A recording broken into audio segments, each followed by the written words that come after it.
Sky is not the limit, but it definitely is the next point that we're going to.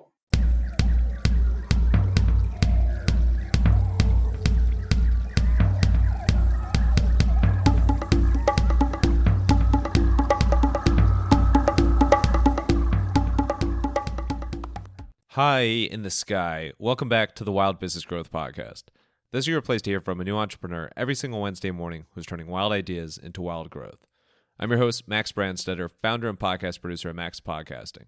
And you can email me at max@maxpodcasting.com to save time with your high-quality podcast. This is episode Heinz 257. Get it? And today's guest is Steven Stinis. Steven is the third-generation president of Skytypers, the incredible and incredibly unique and fascinating Skytyping and Skywriting company that has been around since 1932. In this episode, we talk the difference between Skytyping and Skywriting, some of the coolest messages that you yourself maybe have even seen in the sky that are probably thanks to Steven and his family and team, and how his family business has survived and pivoted and innovated and pivoted, if you're going to make up words here like that, for almost 100 years and counting. It is Steven from Skytypers. Enjoy the show.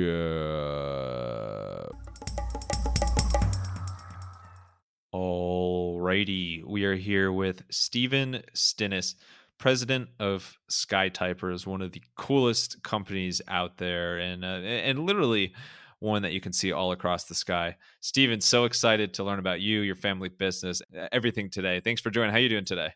I'm doing great. Thank you for having me. Of course. And I often make a joke at the start that, sometimes there's companies that have alliteration in the name, and I'm a sucker for alliteration, but you literally have alliteration in your name, your personal name. So you're right. So thank you for that. I know you worked hard for it. Roger. I want to start off on the ground. And for you, going back to when you were a little kid, what was that environment like of, you learning and being exposed that, hey, we actually have a pretty cool family business in our history? From far back as I can go back, 5 years old. I grew up in the business. Now I'm third generation in this. I was a little kid. Most every kid wanted to learn how to fly or thought it was cool. The cool part is my family and my father, that's what they did. I grew up going to the airport, working around airplanes, sitting around airplanes, going flying with my father. You get that passion and how cool it is to go and fly and have that exposure at a young age, which led to me where I am today. But, just having that exposure, I think at a young age was key factor. And of course you get to that point in your life where you're like, hey, this is so cool. And you start realizing that when you start getting your teens, and it goes from there. It is so cool. And I think back to when I was a little kid, and there's that like magic and wonder of just having toy planes or looking up and seeing an air show, seeing planes in the sky. Like there is something really exciting about that.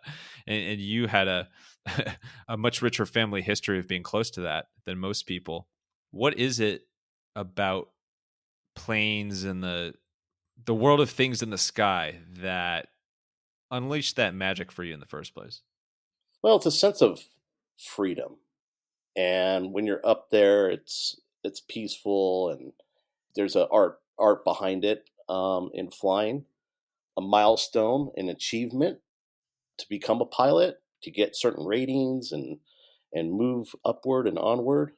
When we were growing up, everyone wanted to be an astronaut. That was the next thing. We were just in that space era where the shuttle was launching, and it was just cool going to the moon and all that stuff. And it's like, hey, that's the next level. Let's take it to the next level. The world of flight, it started in the early 1900s. We only have 100 years of flying, and look how far we've achieved.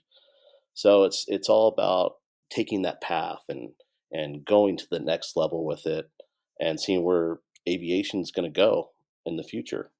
It just keeps me driven. It keeps you driven, and it keeps you flown or flying. Yes, flying. Yes. And it's a little unique in the business that we are in. In two worlds. I'm in advertising. I'm in outdoor advertising. People don't look at it that way. And I'll also have an aviation background. We use aviation to advertise our messages to millions of people. I like to say I'm in the aviation world, but really I'm in the advertising world. And but I use aviation, which is my passion of flying, to complement that to reach millions of people.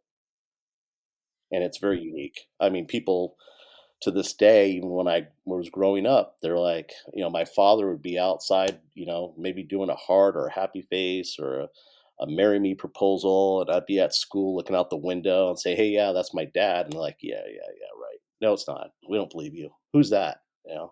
That's my dad. No, no. And then eventually, I get him to come to schools and give little talks, and then like, "Oh yeah, that's so cool." And, like you said, going back to your conversation, like, when did you know it was so cool? I think your friends and people you're hanging out with going, that is cool. I wish I had that. And you take that for granted because you don't realize that when you're in it. It's when you step back and look at it and you hear it from third parties and how cool it is. And that's where it all kind of circles back. I just had a visual of like a little kid in a TV show who points at the sky and goes, "That's my dad." Actually, I think that might be part of Superman or something. But Yeah. Well, you it's lived it. similar. I mean, that type of reaction is very similar. And, I grew up Southern Orange County in California, and that was a major market that my dad would be flying overhead when I was in grade school. And it wouldn't be too often that I would not see him up in the sky, but it was when you did, everyone knew. And then it'd be like, "Hey, I saw your dad this weekend. Hey, I saw this. I saw that. What was he trying to write? What, all these questions that come up." But it was cool. So speaking of cool, let's get to your family business. So Skytypers, a super uh, legendary historic. I'm trying to think of new adjectives, but it's a legendary historic company and one of the only in the world to do something like this. And I know the seed of it really started going back to 1932. But can you just expand a little bit on how long and storied of a history your company has? Yeah, in fact, we actually made a documentary a little bit on it. 1932, my grandfather, came over from Greece, migrated over here. He got excited in boxing and racing motorcycles, and aircraft was one of his other thing. He learned how to fly himself, was quite good at it, and then met a small little company group, founders, called the Pepsi Cola Company back in the day. No one knew where they were. They were trying to make their name. This is down in Flushing, New York. My grandfather learned how to skywrite and was quite good at it and started writing Pepsi in the sky for many years. Back then, there was no television, there was no good advertising methods. This was the major form of communication and out and advertisement was outdoor, and skywriting was a big deal.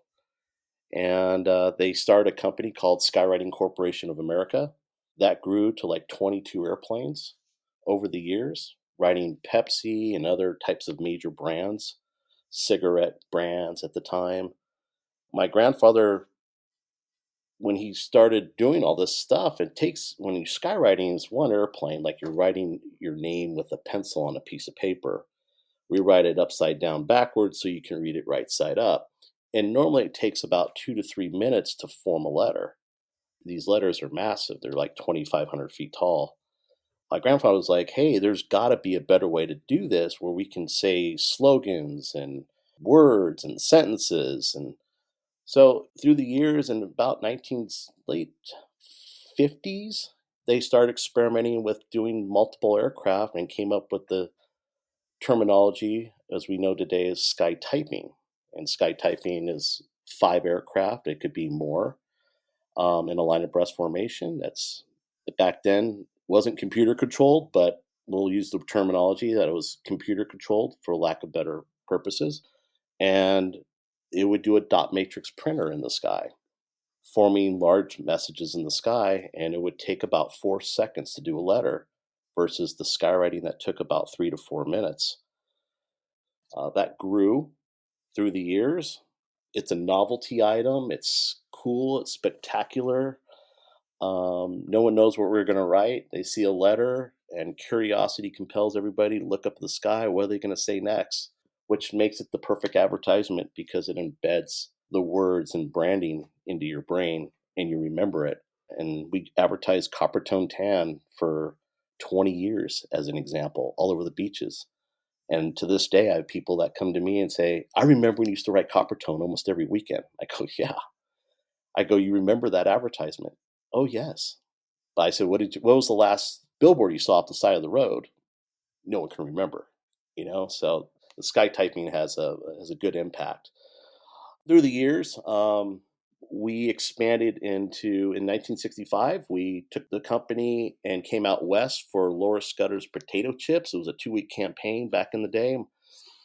I was not a twinkle yet in my father's eyes.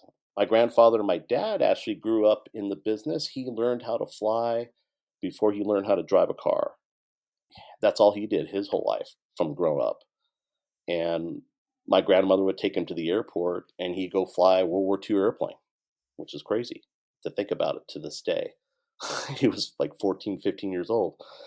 And he learned how to skywrite with my grandfather and learned how to skytype with my grandfather. And then he kind of took on the role and he came out with my grandfather in 1965 in California. My dad loved it here so much. The weather was beautiful. He goes, I'm not going back to New York. Hence how we started the East Coast and West Coast division.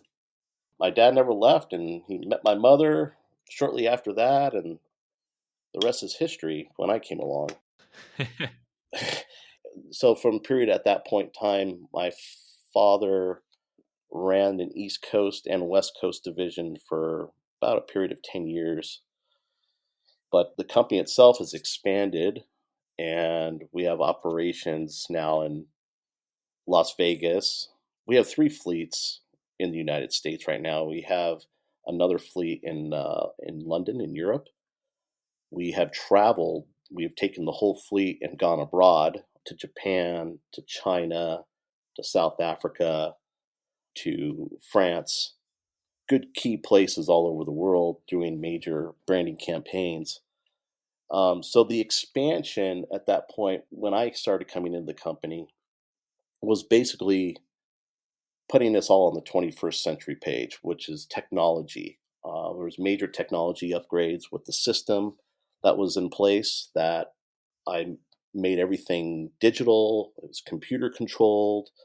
It controls the output of the smoke puffs that we put in the sky. And we have all these variables now. We can get technical. We can do logos. We can put multiple airplanes in the sky. So before, the system wasn't replicatable. It was one of a kind. And now that we build basically sky typing systems that we partner with certain partners if they want to start up an operation internationally or be a partner of ours in the States. Like I said, I started when I was 5 years old flying, right? And I grew up in the business, lived it. I got my bachelor's degree in finance, minor in economics and financial management, and went the corporal route. Still have my pilot's license on the weekends, helping the family business out and saying there's ways to make it better and grow it. Took me 8 years to make the new skytyping system, and which I repatented. My grandfather patented the first skytyping system in 1964, and there's been iterations of that throughout the years, and everything's Wi-Fi controlled. 2004 is kind of when I came in the picture in the business full time as president.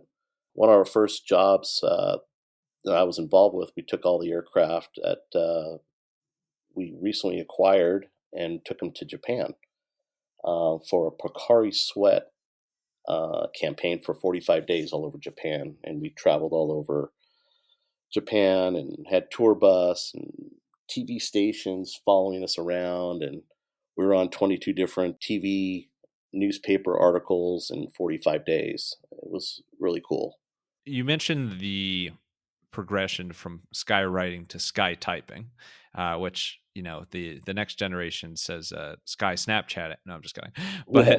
But what's actually going on in skytyping? Like, you don't need to reveal all your secrets, but like when somebody's looking up and sees these letters forming really quickly, as you mentioned, in the sky, how's that actually working with the planes? It's basically formation flying, and we have a 5 aircraft in a line abreast formation. The one computer is in the master computer, as we call it, is in the lead ship in the middle. It basically syncs up to the other aircraft via Wi-Fi. I have a master computer on board that whatever I type basically will come out. So all the pilots need to do is get into that line of breast formation and hold it, and I start the computer, and automatically it lets out smoke puffs in a sequence that form letters as tall as the Empire State Building. And every 4 seconds we're doing a letter.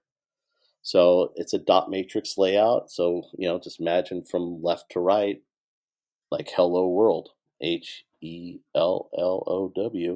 coming out. And in curiosity, just, everyone just stares at the sky. What is it going to say? You didn't know you were signing up for a spelling bee today. No, I wasn't. Let's start off with an easy one. Hello. No, but that's really cool. What actually piqued my interest for reaching out to you and the company in the first place for this interview was we were in the Hamptons this summer and saw sky typing up in the sky. And I don't know if this is you or a different company, but it was for Mohegan Sun.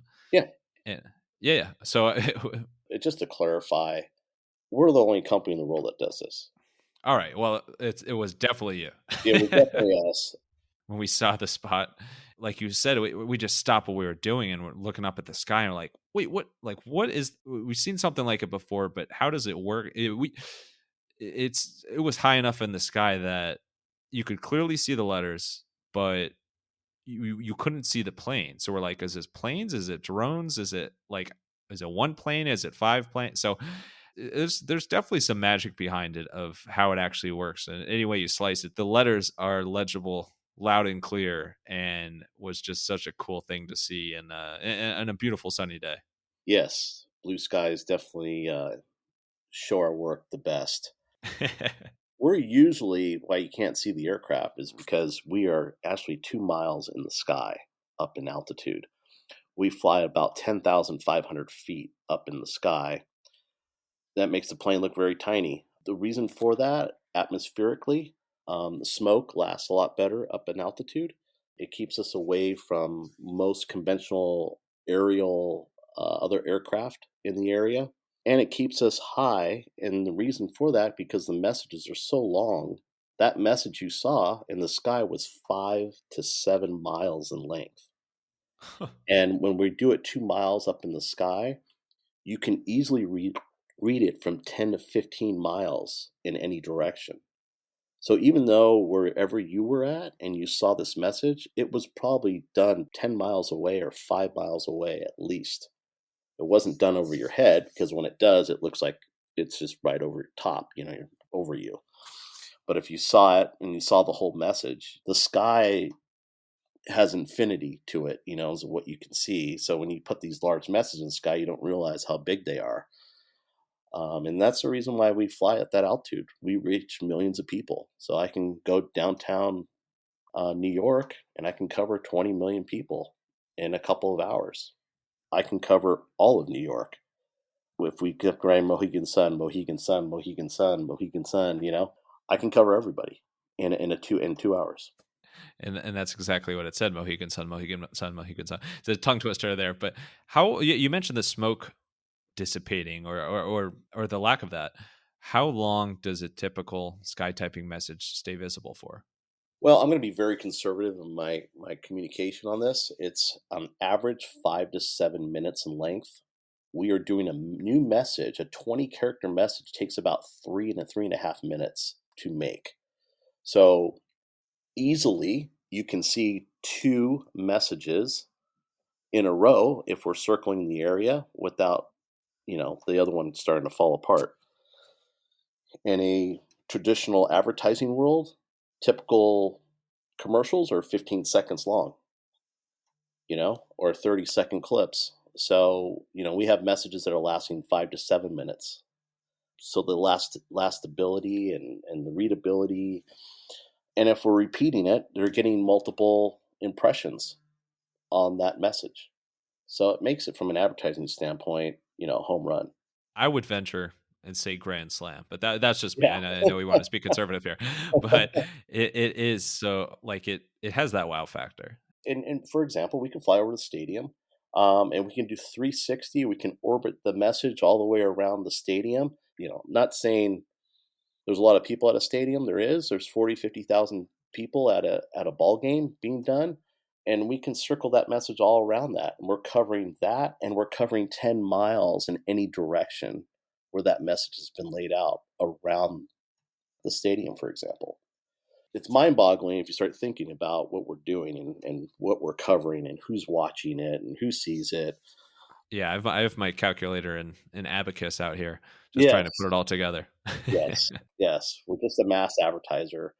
It hasn't been to its full capacity yet, I don't think. There's definitely room for improvements on everything, and expansion.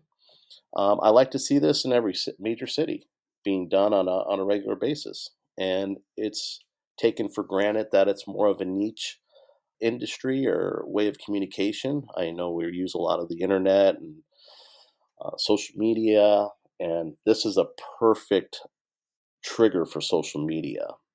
Is we have online advertising, but we are the mecca when it comes to outdoor advertising. Not everybody's always indoors every day. There's millions of people outdoors, and this is the way to get your message across. Public service messages, all the way up to private messages, from a small wedding to the Super Bowl or the Olympics, which we've done both. Yeah, those are not bad ones to have on your resume. So on the advertising front, you mentioned from very early days of the company, like one of the first clients in the more skywriting days was Pepsi, and now I think more than two or three people know what Pepsi is now.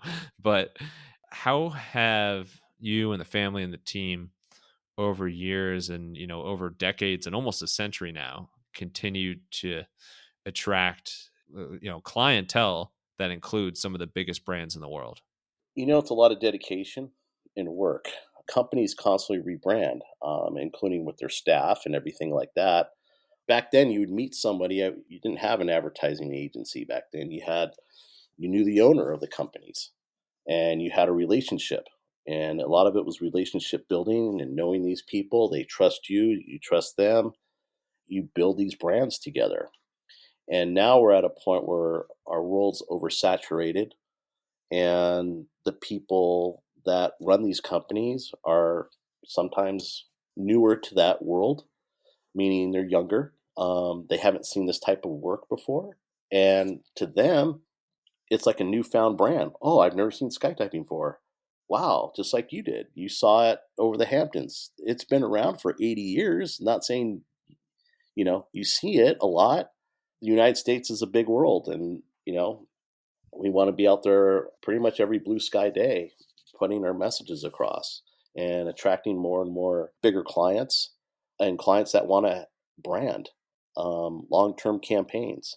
Sometimes clients just have a small deal that, maybe they're over a NASCAR event, and, they're having this event and they want to make a big splash, and they hire us to put a couple messages up, which is cool, but it's not really our forefront of what we do. What we want to do is be a mass advertiser and a brand builder. Some of the other big brands that, like I was telling you, we did for 22 years was Coppertone.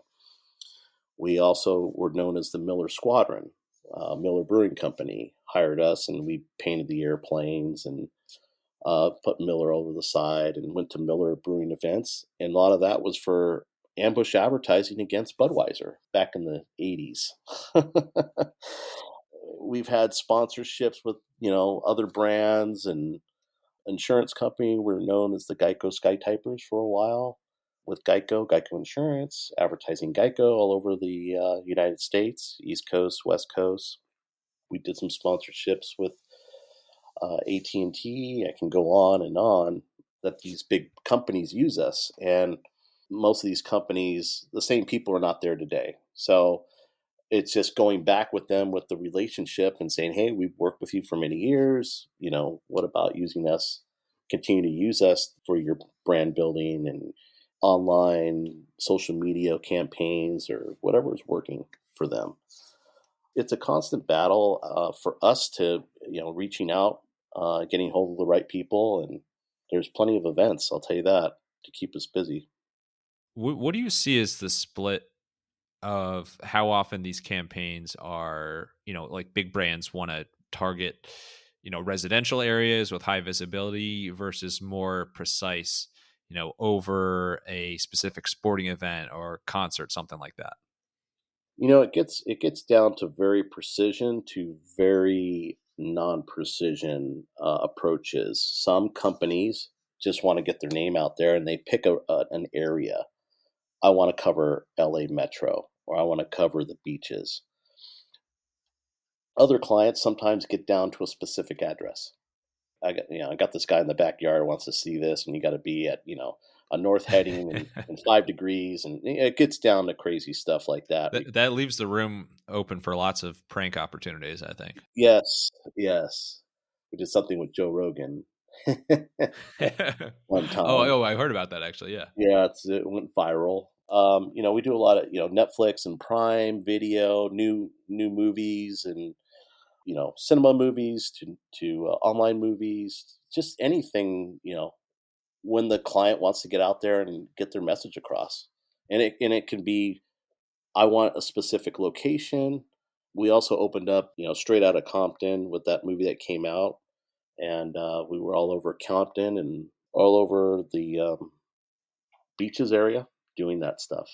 The possibilities are endless, or I would even say sky's the limit. I'm sure you haven't Yes, heard that one before. exactly.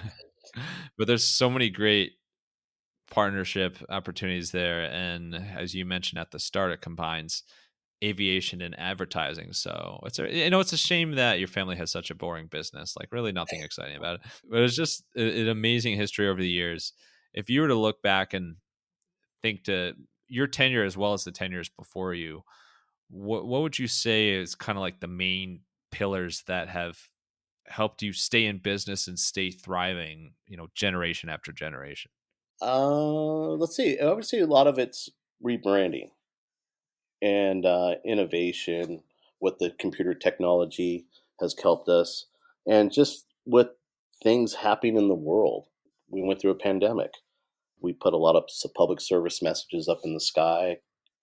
So everybody stay safe, stay inside. We're going to get through this. Motivational words in the sky, and that it brightens people's days. And one day we just go up sometimes and just put a heart in the sky, give back to the community, and it brightens people's days. Some of that stuff, and it's remembered every time we go up.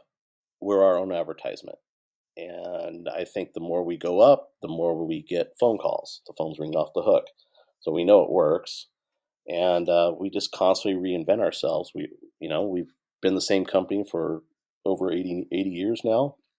We're looking to grow it more and more every day.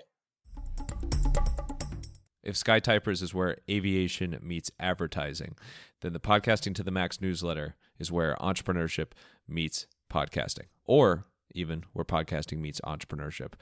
You can sign up at maxpodcasting.com/newsletter. You get a short and sweet and cringy, funny, maybe just cringe email and a joke every Thursday that also includes some short and sweet insights on how to become better at podcasting and how to become a better entrepreneur.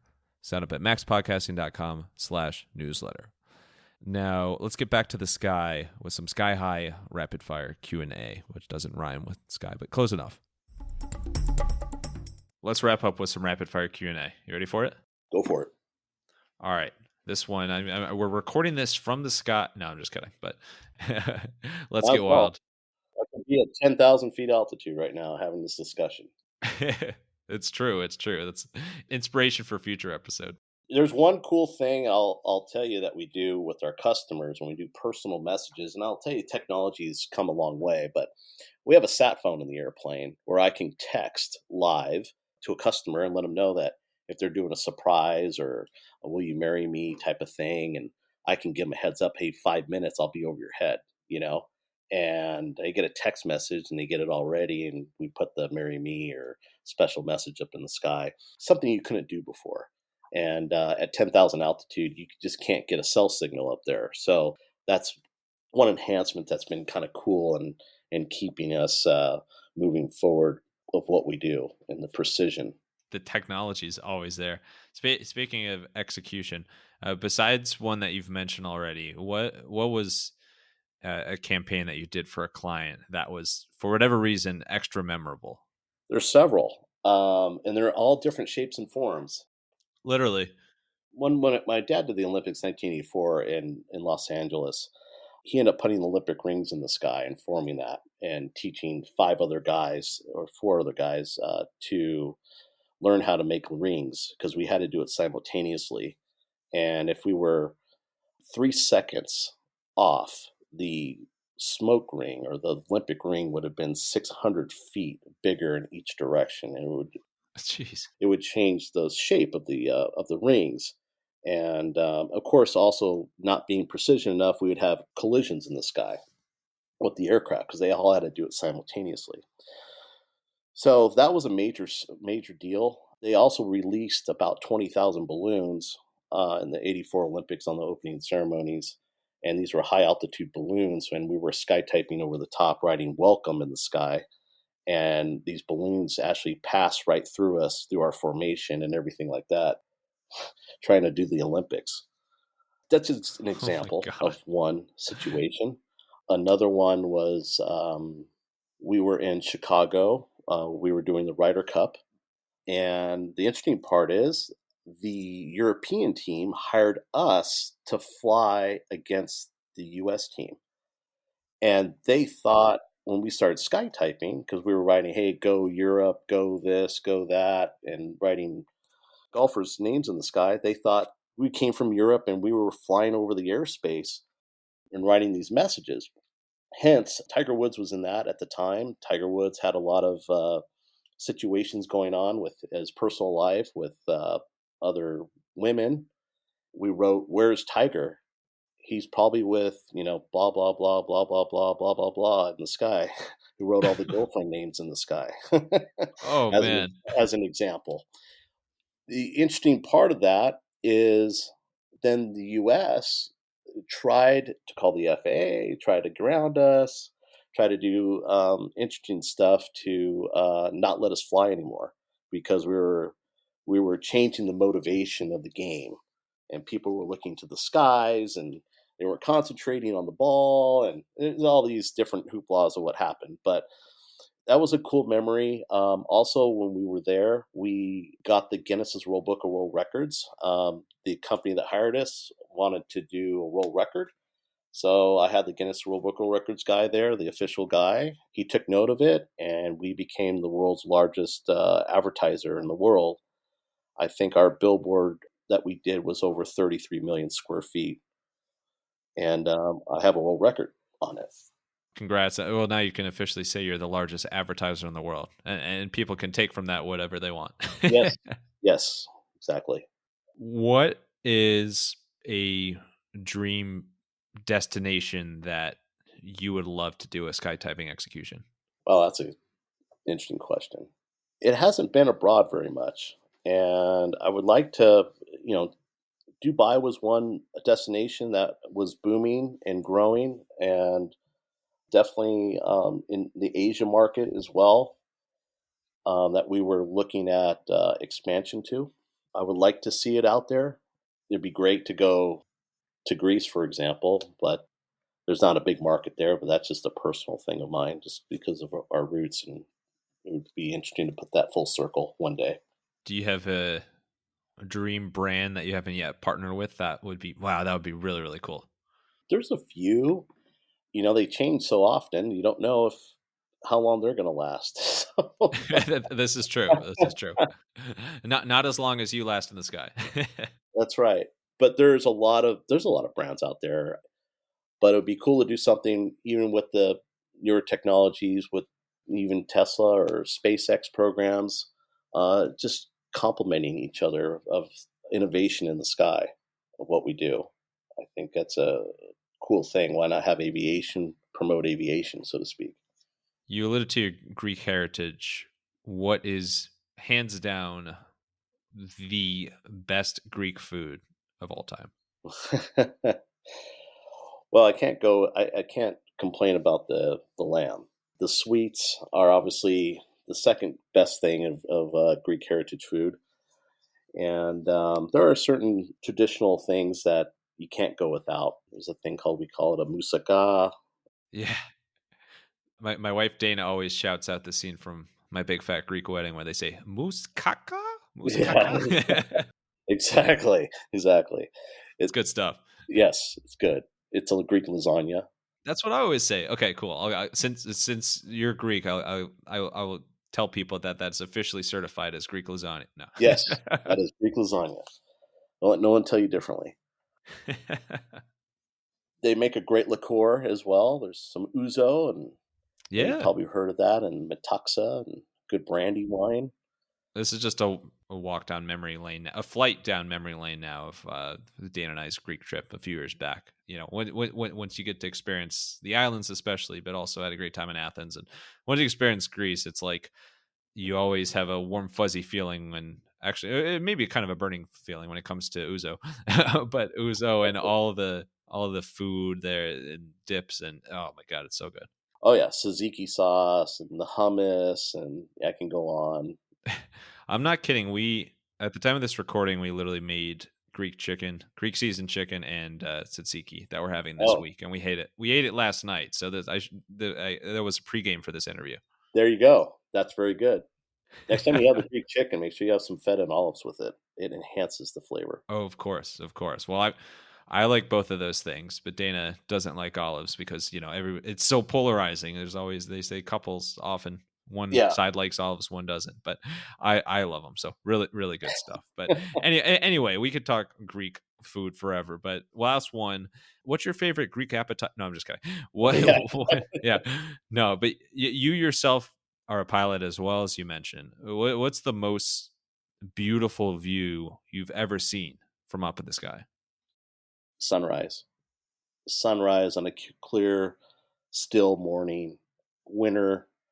The mountaintops out here in California, where I can see the mountaintops with snow on them to the ocean, is just breathtaking out here in Southern California area. Something we really take for granted with the weather, but sunrise or sunset has been pretty cool. Being in a foreign country, when I was in Japan, had some beautiful, breathtaking aerial shots and scenery. I saw things that most Japanese grow their whole life have never seen before because general aviation is not very big out there. It's growing. Seeing parts of the world just a handful of people have seen. Those are sensational, and sunrise, sunset are always beautiful, but it's got to be it's that much more beautiful when you're thousands of feet in the air. Yep. The other cool part is actually seeing your own work from altitude. Sometimes I put a heart out on sunset, not at sunset, but there's a sunset in Hollywood over here. But typically at around sunset, as you know, the sky sometimes in the winters with the clouds they turn red. But if you hit a heart, for example, you do a skywriting heart right at the right moment, it turns red in the sky. Oh, that's perfect. And it's kind of cool. And that's a tranquil piece where I could do it about 10, 11,000 feet, and then spiral down about 6, 7,000 feet and look up and get a picture of it or something like that. That's a full day, a fulfilling Yeah. day. Yeah. Yes. Well, Stephen, thank you so much. This has been incredible, and I can't resist. I'm on cloud nine. So thank you so much for all you do, and and sharing super cool company and family history here with us today. Where's the best place for people to learn more about your company, and if anybody wants to connect with you online? Our website, it's skytypers.com. There's some videos on there and some, just the how-tos as well. My contact should be in there and contact us. We also have a good sales department. I have an 800 number. You can find your way to me as well. My email is skytype1@gmail.com if someone wants to reach me directly. Perfect. Or just look up if all else fails. Exactly. Look up. That happened one day. I wanted a certain individual to call me, and it was over Las Vegas. It had to be one of the casinos there. And I said, hey, so and so. I put his name in the sky, and I said, call me. And then I wrote skytypers.com. He did call me. It was crazy. It works. It works. It's the ROI or ROAS sounds pretty good. The last thing, final thought, stage is yours. It could be a quote, just kind of words to live by, whatever you want. Send us home, fly us home here. First of all, I want to say thank you for having me. I appreciate it. And hopefully this is enlightening for you as it was for me. I look forward to growing this business, being here, taking it to the next level. We might be doing this with drones in the near future, or different glow-in-the-dark skywriting. Maybe we'll do it from space. So we're onward and upward. Sky is not the limit, but it definitely is the next point that we're going to. Sky is no longer the limit. Thank you, Stephen, for pushing the limits, for creating some amazing things in the sky, you and your family, for years and years and years, many years. And thank you, wild listeners, for tuning in to another episode. If you want to hear more wild stories like this one, make sure to follow the Wild Business Growth Podcast on your favorite podcast app and tell a friend about the podcast and think of a really cool way to prank them through the sky. You can also find us on Good Pods, where there are really, really good podcasts and podcast recommendations and people. And for any help with podcast production, you can learn more at maxpodcasting.com and sign up for the Podcasting to the Max newsletter. That's at maxpodcasting.com/newsletter. Until next time, let your business run wild. Bring on the bongos!